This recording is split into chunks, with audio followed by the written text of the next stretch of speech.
Қымбатты досым, сізге бұл арна өте пайдалы болатынына сенімдімін. Сондықтан лайк басып, подписаться кнопкасын басып, арнаға жазылып қойыңыз. Ал біз әңгімемізді әрі қарай жалғаймыз.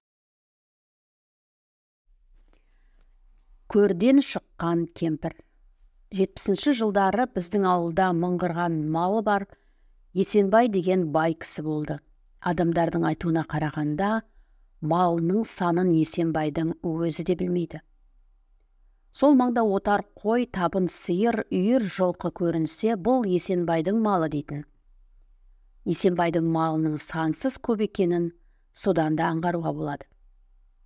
Соған қарағанда ол маңда Есенбайдың малынан басқа мал жүрмесе керек. Білетіндер, ауылдағы қалған адамдардың бүкіл малын қосқанда, Есенбайдың малының 10-нан 1-не де жетпейді, деуші еді. Сол Есенбайдың байлығын аузын ашқанда бірден көруге болатын. Есенбай аузын ашқанда 32 алтын тіс жарқырап көрінетін. Сол кездері алтын тіс сәнде болған. Соны көрсеткісі келе ме, болмашы нәрсеге аузын айқара ашып, ахалап күле беретін. Есенбайдың анасы мен әйелі де алтыннан құр емес еді. Білегі мен саусағындағы алтынға қоса, олардың да бар тісі алтынмен апталған болатын. Алтын бар жерге жылан үйір деуші еді, бірақ Есенбайдың үйіне адамдар үйір болатын. Есенбайдың үйінің шаруасына көмектесу үшін баратын адамдар көп еді. Кейбір үйге шақырса бармайтын ауылдың ана шетінде тұратын молда да, ауылдың мына шетінде тұратын Есенбайдың үйіне күнде бір рет бас сұғып, ата-бабасына Құран бағыштап кететін. Сондықтан құрдастары оны Есенбайдың жеке молдасы деп келемеждейтін. Тіпті Есенбайдың көкпарға салатын атын баптауға таласатындар да көп тұғын. Шамасы жақсы ақы төлейтін болу керек. Бір күні сол Есенбайдың анасы қайтыс болды. Анасын той жасап жатқандай дастархан жасап, соңғы сапарға аттандырды. Кісі өте көп болды. Көрші ауылдың бәрі тай-тұяғымен көшіп келгендей, ертеңіне Есенбай байдың анасын ауыл маңындағы мазаратқа апарып жерледі. Қызық содан кейін басталды. Мола қазып Есенбайдың анасын арулап қойған жер қазушылар кемпірдің алтын тісімен бірге көміліп жатқанын байқаған. Алтын көрсе періште жолдан таяды демекші, алтынды көрген жер қазушылардың ойы бұзылады. Жерлеуден соң өзара ақылдасып, жер қазушылар түнде барып моланы ашып, кемпірдің алтын тістерін алмақ болып уағдаласады. Келісілгендей, олар түн қараңғысы түскенде мазаратқа барады. Моланы қазып, кемпірдің денесін сыртқа шығарады. Өлген адамның жағы семіп қалуы тиіс, алайда кемпірдің аузы оп-оңай ашыла кетеді. Араларында көпті көрген ересектеу Рахым қасындағыларға күдігін жеткізеді.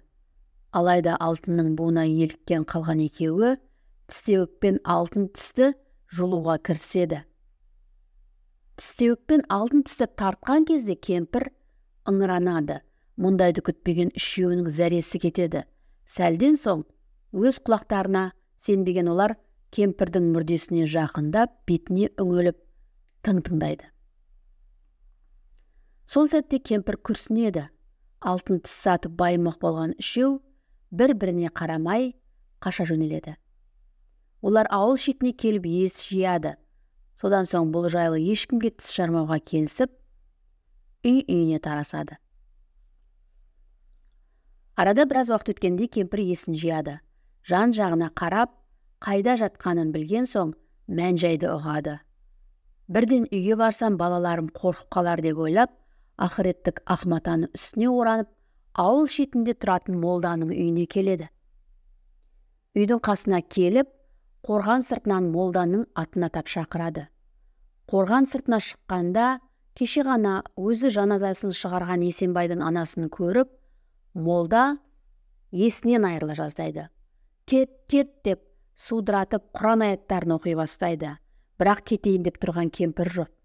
Қайта, мен пері де періште де әруақ та емеспін.